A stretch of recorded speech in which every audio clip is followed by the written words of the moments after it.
Back to My Garden, episode 26. Welcome to Back to My Garden. Discover your passion for gardening. Here's Dave Ledoux.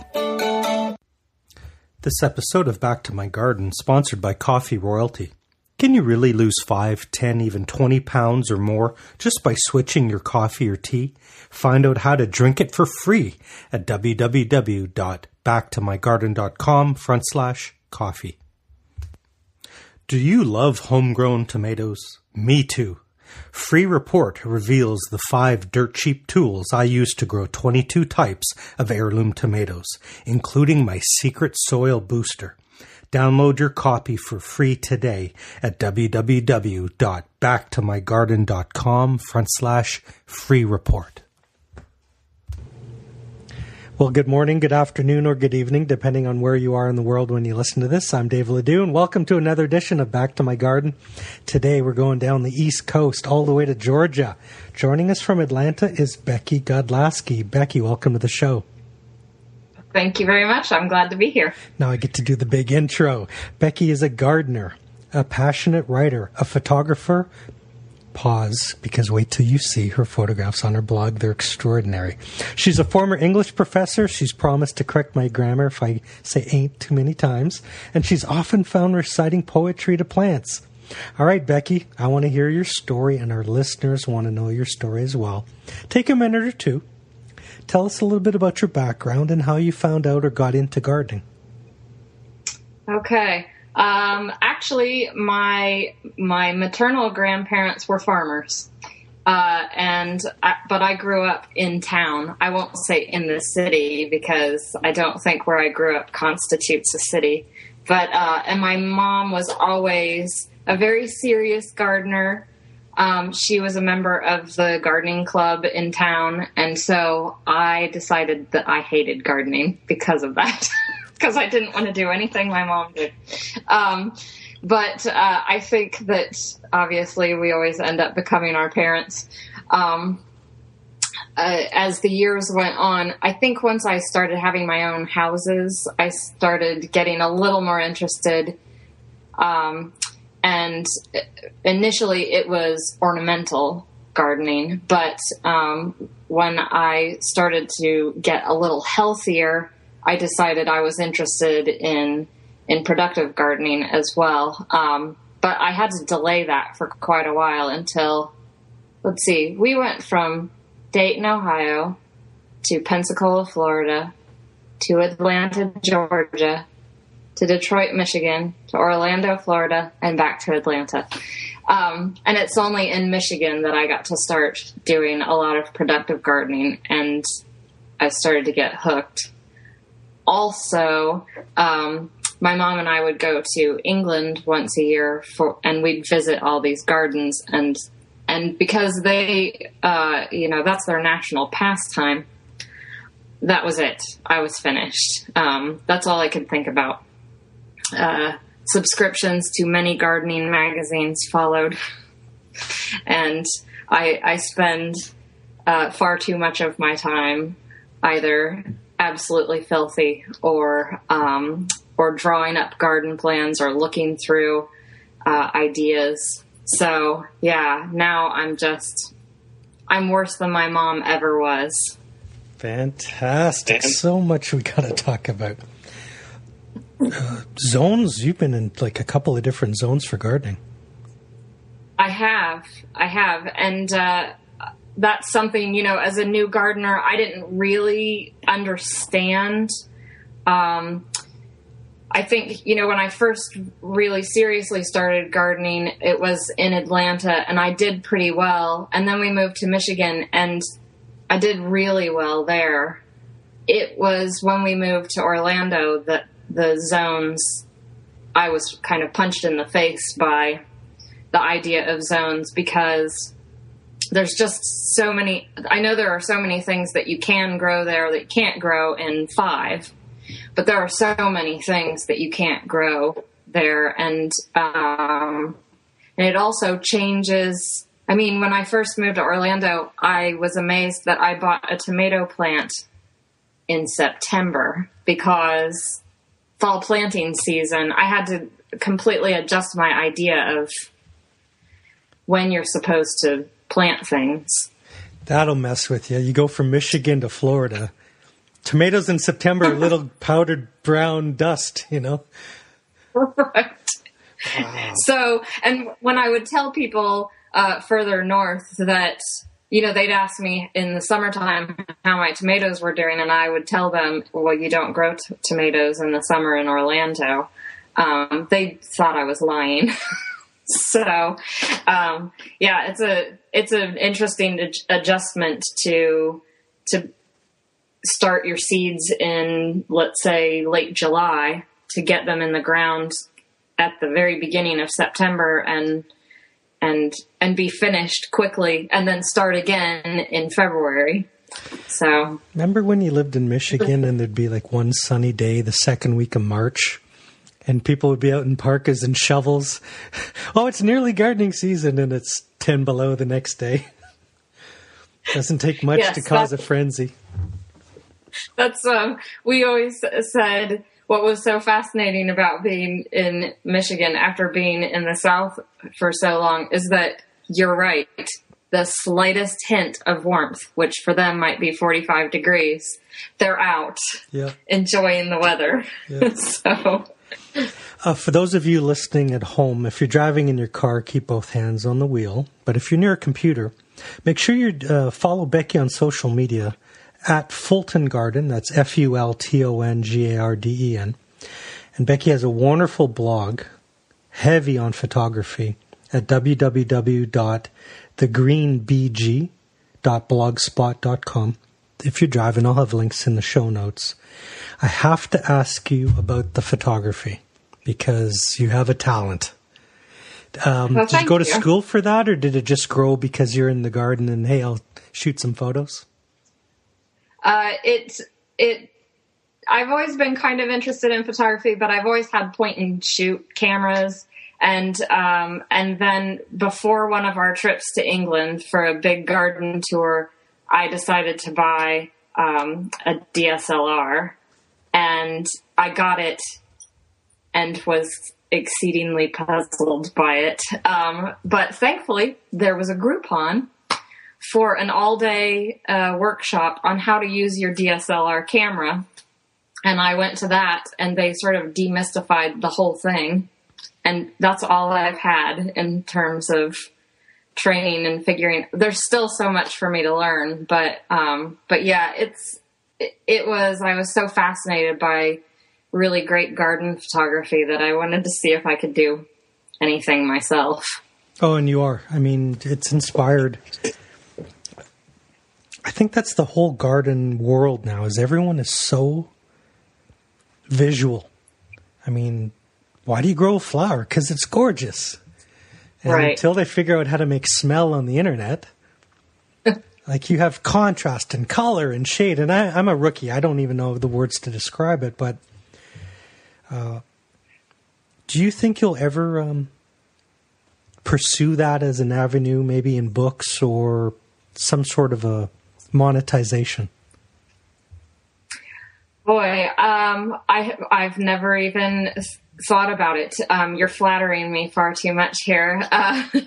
Blown up some of my photos and used them in the house and whatever. And sometimes, for gifts for friends, I'll do something. But, I would absolutely love, so as an English professor, obviously I have a little bit of experience with writing. I would love to be able to combine the writing and some photography for a book. I'm not sure. I'm interested really in gardening memoir right now. I've read a whole lot of them. So that's something I'm thinking about. You never know. I have friends at Timber Press that listen to this podcast. So, hey, check out Becky at thegreenbg.blogspot.com. I want to go back to your first garden, because now you have the experience and the confidence. But what was it like when you said, I'm going to stick something in the dirt and see if it grows? Was there any fear or doubt or uncertainty? Do you remember what the first thing you tried to grow was?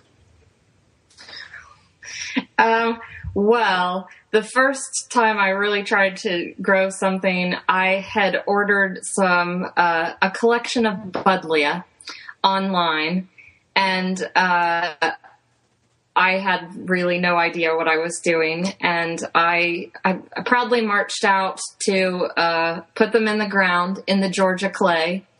And as soon as my shovel hit, it rebounded on me.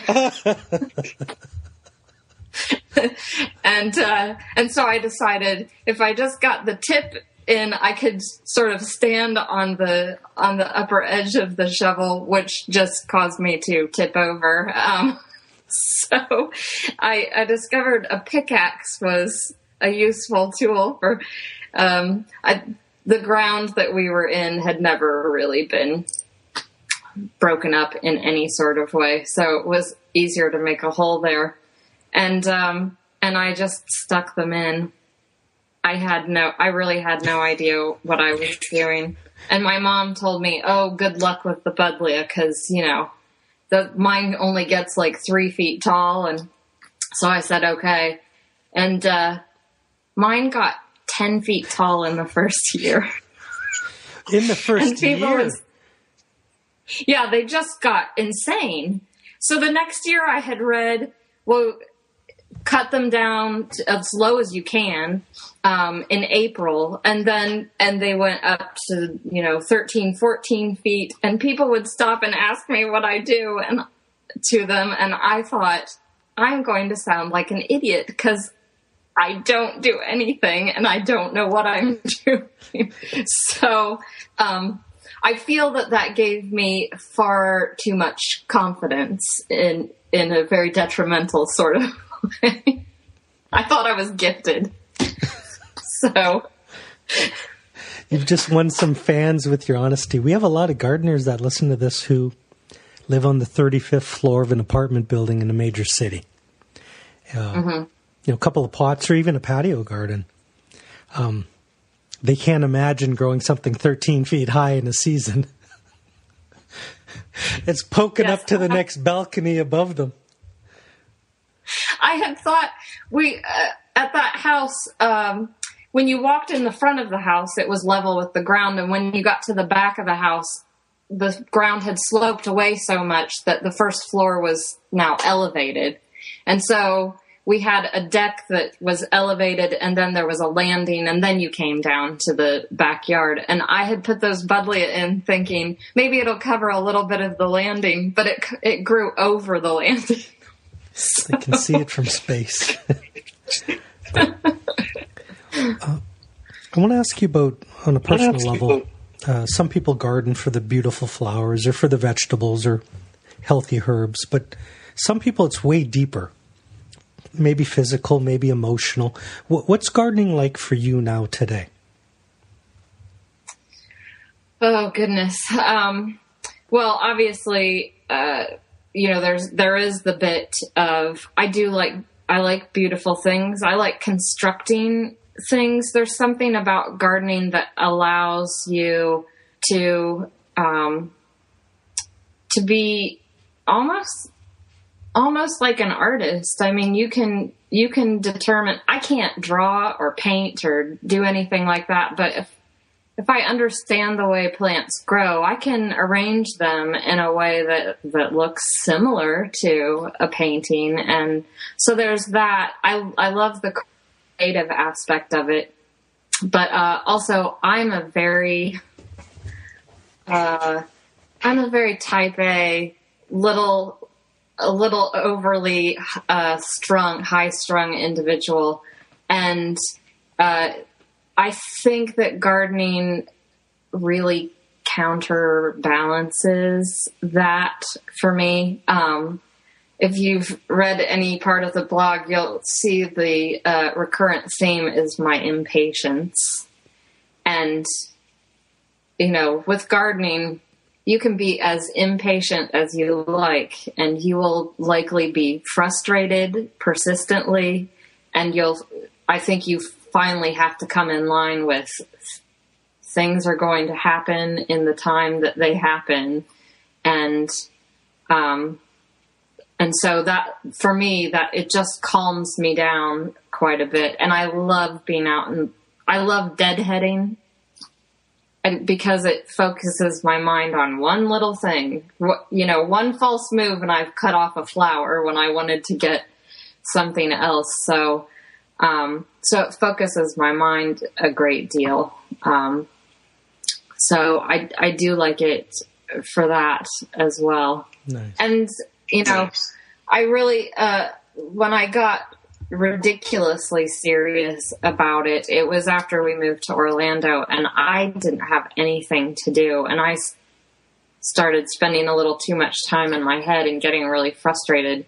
And I feel like the garden really rescued me from all of, the kind of negative thoughts that you can generate when you're sitting and you have nothing to do.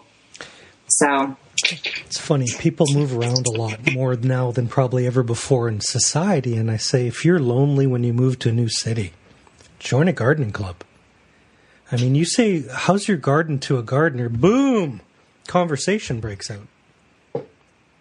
Right. And I think also what you find is, so if you are moving a lot, you do need to have a certain amount of generosity offered to you. And I think that gardeners are by their very nature generous individuals. So you feel immediately connected to someone, when they're trying to give you starts of their plants or seeds that they've collected, or, it is a nice way of feeling as if you have a bit of a community.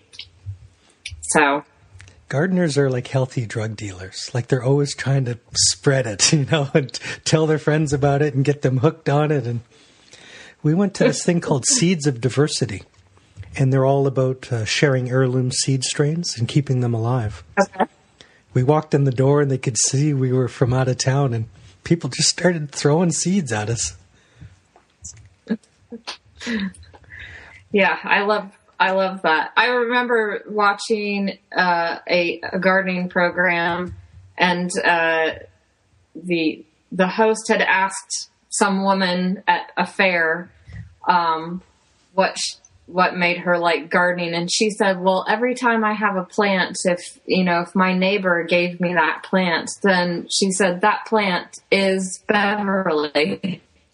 So she said, all of my plants, they're people. They're the people who gave them to me. And so I thought that was a very nice thought. What is your garden like this year? What are you growing that you're most proud of, that's doing really well, and what's frustrating you?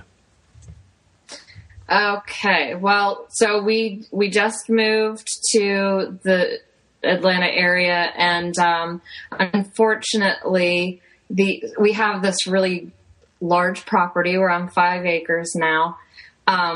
So the great news is I've been thinking about planning out my vegetable garden, and for the first time, I don't have to cram it into a tiny space. But the property has not been cared for probably 3 to 4 years. So right now, the big frustration is ivy has overtaken a great deal. In fact, I was showing my friend around, and I was showing her all of the garden ornaments that had been left behind. And I was pointing them all out, and then I noticed there was a hat sticking out of some ivy, like a resin hat. And I said, "Oh my goodness, there's a lawn ornament under the ivy." So when my mom came, she said, "I'm going to find out what that is under there." So she started cutting away the ivy, and she said, "Oh, it's a girl. Wow, she has legs. They're going over the wall. She has a basket. There's a bunny on her." She said, "It just keeps going." But the whole thing was under ivy. So I'm going to spend a great deal of time getting rid of the ivy. And there are azalea bushes that look as if they were never trimmed at all. So they're very leggy. So there's a lot of cleanup to do. But the great news about that is then it'll be a blank canvas for me and I can do whatever. As for things that are going really well, I dug up a whole lot of plants from my Orlando garden. I think we traveled north with about 50 pots. Jammed in the... I had a Japanese maple in the front seat with me. So, I couldn't control myself. I got started and then it just was a very slippery slope. So, but all those plants are doing beautifully. So some of the plants that seem to be struggling a bit in the Orlando heat, are thriving now. So that's exciting. Georgia had a really bad drought for a while, but it's better now, isn't it? It is better. I know they had a lot of rain in May. Of course, when we moved here in June, we seem to have brought the dry weather with us. So it's been a little dry. The pond here on the property is getting pretty low, and I'm worried about having a mud pit or something eventually. But they have been getting more rain. So that's 5 acres. I mean, that's bigger than most city parks. Did you find that daunting or intimidating? How did you break it down in your mind? Little pieces or go for it all in one go? It's definitely little pieces. And,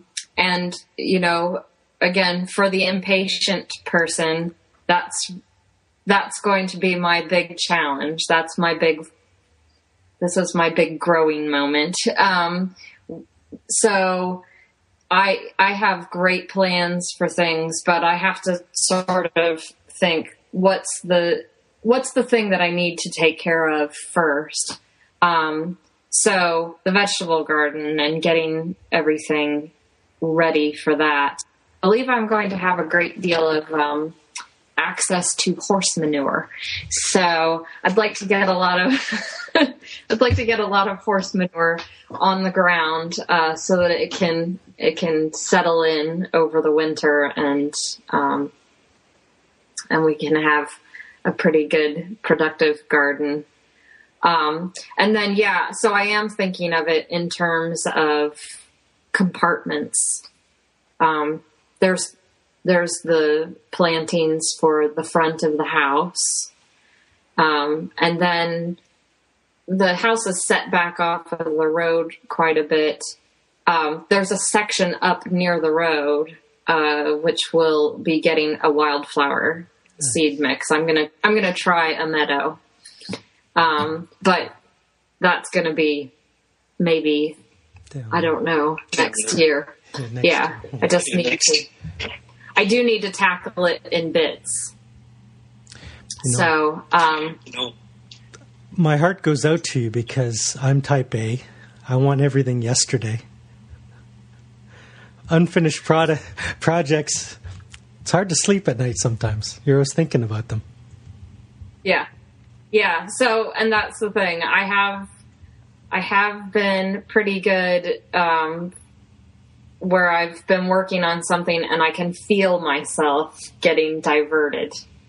And then I try to shut that off and come back to the task at hand. So for right now, the focus is the planting beds around the front of the house and the productive garden at the back. Nice. And I'll have to trust that everything else will have its time. Let's take a minute to thank our sponsors and then come back and play 5 quick questions. Attention flower gardeners, do you love perennials? Get a free online catalog and 10% off your first order of bulbs at Bloomin' Bulbs. I set up a link just for podcast listeners. Go to www.backtomygarden.com/bulb for your special bonus. What's the hottest trend in gardening? I think the hottest trend is aquaponics. Can you really grow a massive garden powered by fish? Find out more and discover the secrets to building fish-powered gardens at www.backtomygarden.com/fish. You know, our 30 minutes is rapidly sliding away from us, Becky, and now is the time in the show when we get to play 5 quick questions. Okay. You get to share your experience and wisdom with the rookie gardener. Are you ready to play? Okay, let's do it. Question number 1, in your opinion, what do you think stops most people from trying gardening? I would probably say feeling like they have a lack of knowledge, a lack of understanding, and maybe even a lack of knowing where to go to get that. Okay, as long as you have a pickaxe, you'll be okay.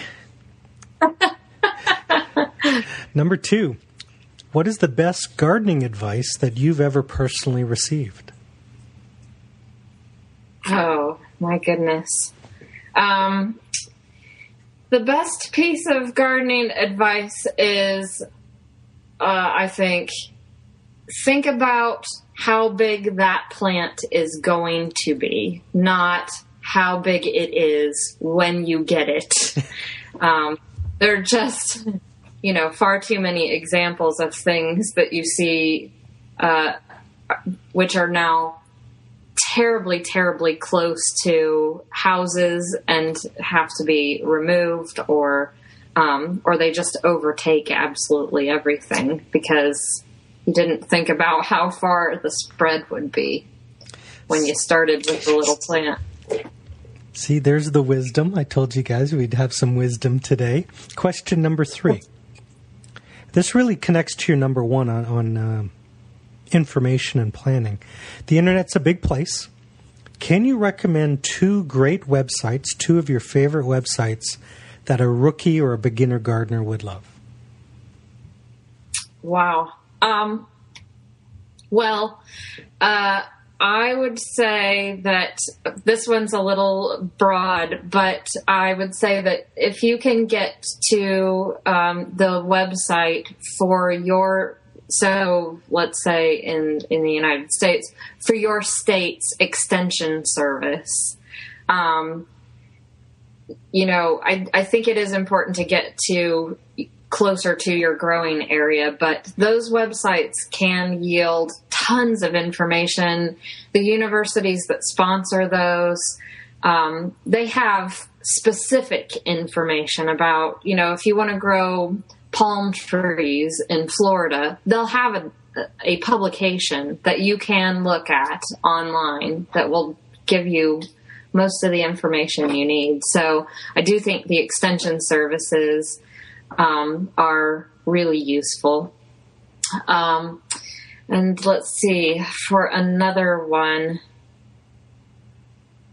boy, are there any tend to go to all... Are there any big gardeners in Atlanta, Georgia that you can think of? Well, Walter Reeves is legendary in Georgia. He has a radio program. He has a television program, which I believe appears more in Florida, oddly enough, than in Georgia. But Walter Reeves has a great website, and he also a lot of times makes things kind of fun. He has close-up photos of leaves and asks people to identify what plants they go to, and so he has games. Excellent, Walter Reeves. Good advice. Becky, I need your help. I love to read. I need a recommendation for a great gardening book that I should read this year. Okay. Well, I'm trying to think. So is it a gardening how-to book, or are we just broadly talking about gardening? You can throw anything at me. Cooking, eating, gardening. Okay. I have to tell you, even though my PhD is in British literature, even though that's my specialty, I always say there are two books that changed my life.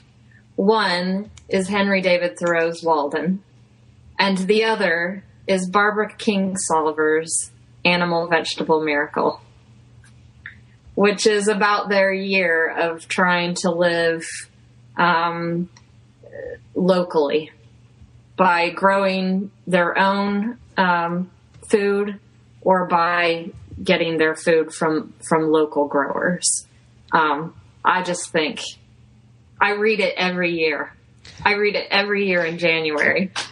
So Walden by Thoreau and Animal Vegetable Mineral by Barbara Kingsolver. It's Animal Vegetable Miracle. Miracle, okay. Yes. She also, so that's more of I guess that's a gardening memoir. She's also a novelist. So I think one of her most famous works is the Poisonwood Bible. Love so. Dynamite. See there. You could study through Amazon all day and not find that good stuff. Good. Oh, and number 5. Prediction time. What do you think is the number one thing every beginner gardener should try to grow next year? Wow. Man. That is... Don't say cactus. Gosh, I hope not. My first thoughts go to vegetables. I don't know why. Gosh. And if you can't think of a recommendation, what's the number one thing that you're going to try to grow next year? The number one thing that I'm going to try to grow next year is corn. I know. I've grown some corn in Orlando, but I had such tiny planting boxes that the whole wind pollination thing didn't go so well. I had like 2-inch corn. No. Not the plant, but the ears. They were appetizers. Baby corn. Nice. That's a good one. Corn. Nobody ever says corn. I love it. Well, and I do have to say that, corn is obviously something that is part of this whole GMO issue. And so organizations like seedsavers.org at Seed Savers Exchange, they do have heirloom varieties of corn that you can stay away from the GMOs. Because, otherwise a lot of the seeds you're going to get are modified. I understand. Yeah. Folks, join the conversation. Please join Becky on social media, on Twitter at Fulton Garden, and check out her blog. It's www.thegreenbg.blogspot.com. Becky, you've been an awesome guest. I want to give you the last word to our dear listeners. Do you have a note of encouragement or a pearl of wisdom you can leave them on their gardening journey with? Let's see. I'll try to make it super brief. The first time I tried to grow vegetables from seeds was a disaster. And the second time was a disaster. And the third time was less of a disaster. And now it's brilliant. So really, if you find yourself having difficulty, believe that everybody has. And with a little bit of practice, you'll figure it all out. And you'll have the rewards of, being able to put food on your table that you grew yourself. That's the big payoff for me after all of those gut-wrenching experiences.